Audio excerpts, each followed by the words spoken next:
kí gbogbo etí tó ń gbọ́ mi pé a kú dédé àsìkò yìí.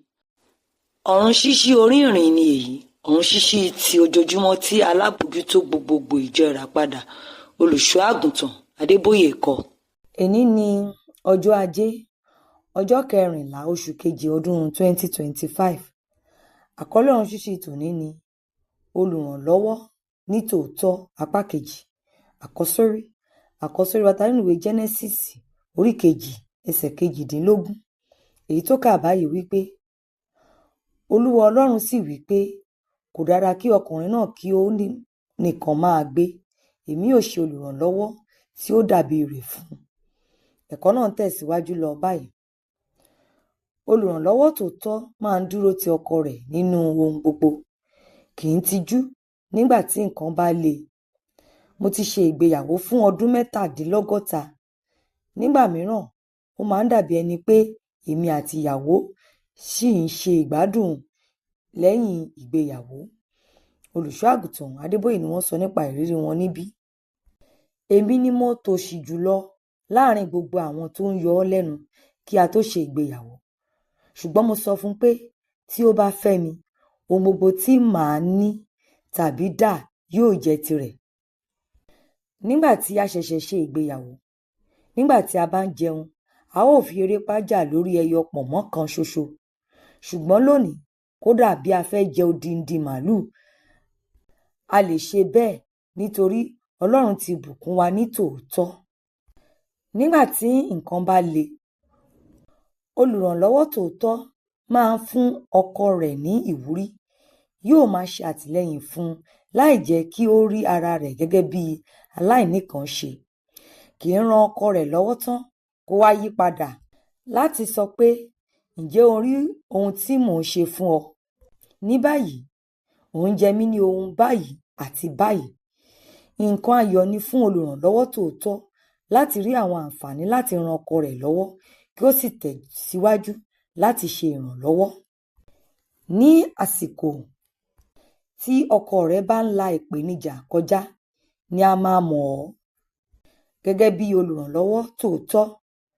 Ní àwọn ọdún sẹ́yìn, mo pinnu láti gbààwẹ̀ nítorí mò ń kojú àwọn ìpèníjà tó lágbára kan.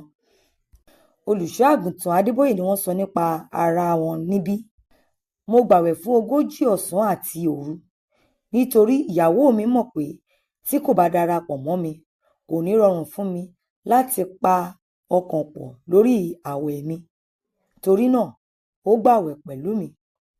Lẹ́yìn tí a gbààwẹ̀ àti àdúrà fún 40 ọ̀sán àti òru, àwọn ìpèníjà náà ṣì wà síbẹ̀. Torí náà, mo pinnu láti bẹ̀rẹ̀ ààwẹ̀ 40 ọ̀sán àti òru mìíràn. Ó tún darapọ̀ mọ́ mi nínú ààwẹ̀ náà. Lẹ́yìn ẹlẹ́ẹ̀kejì, ìpèníjà náà wà síbẹ̀. Ó tún pinnu láti tún gba òmíràn. Ní àsìkò yìí, mo pinnu pé màá gba ààwẹ̀ títí Ọlọ́run yóò fi dá mi lóhùn. Mi ò fẹ́ kí ìyàwó mi gba ààwẹ̀ náà lọ pẹ̀lú mi. Torí náà, a ṣe àdéhùn pé lẹ́yìn 40 ọjọ́ tí ìpèníjà náà bá wà síbẹ̀, èmi máa tẹ̀síwájú nínú ààwẹ̀. Òun yóò dẹ́kun ààwẹ̀. Lẹ́yìn tí 40 ọ̀sán àti òru parí, ó kọ̀ láti dẹ́kun. Nígbà tí mo rí pé kò ṣetán láti dúró, mo sọ fún Ọlọ́run, mi ò ṣetán láti pàdánù ìyàwó mi. Nígbàkúgbà tí o bá fẹ́, o lè yanjú ìṣòro yìí. Ṣùgbọ́n mo ní láti dáwọ́ ààwẹ̀ dúró báyìí. Ìgbà tí mo dẹ́kun ààwẹ̀ ni òun náà tó dẹ́kun ààwẹ̀. Àti pé Ọlọ́run fi ara rẹ̀ hàn ní olótìítọ́. Tí o bá jẹ́ aya, gbìyànjú bí Ọlọ́run bá ṣe ràn ọ́ lọ́wọ́ tó láti ran ọkọ rẹ̀ lọ́wọ́ láti bá yanjú àwọn ìṣòro rẹ̀. Olùrànlọ́wọ́ tòótọ́ jẹ́ aláfọwọ́sowọ́pọ̀ ọkọ rẹ̀ tó ga jù. Kì í ṣe ẹ̀fọ́rí rẹ̀ tó ga jù láàrin ìpèníjà ilé ayé yìí. Ka ìwé Òwe orí 19 ẹsẹ̀ 13-14. Bíbélì ní ọdún kan. Orin Sólómọ́nì orí 5 dé 8. Kókó ọ̀rọ̀: Olùrànlọ́wọ́ tòótọ́ jẹ́ aláfọwọ́sowọ́pọ̀ tó ga jù pẹ̀lú ọkọ rẹ̀. Ó máa ń dúró tì í ní ìgbà òjò àti ẹ̀rùn. Ẹ ṣé tí ẹ tẹ́tí sí ọ̀run ṣíṣí orí ìrìn ti òní.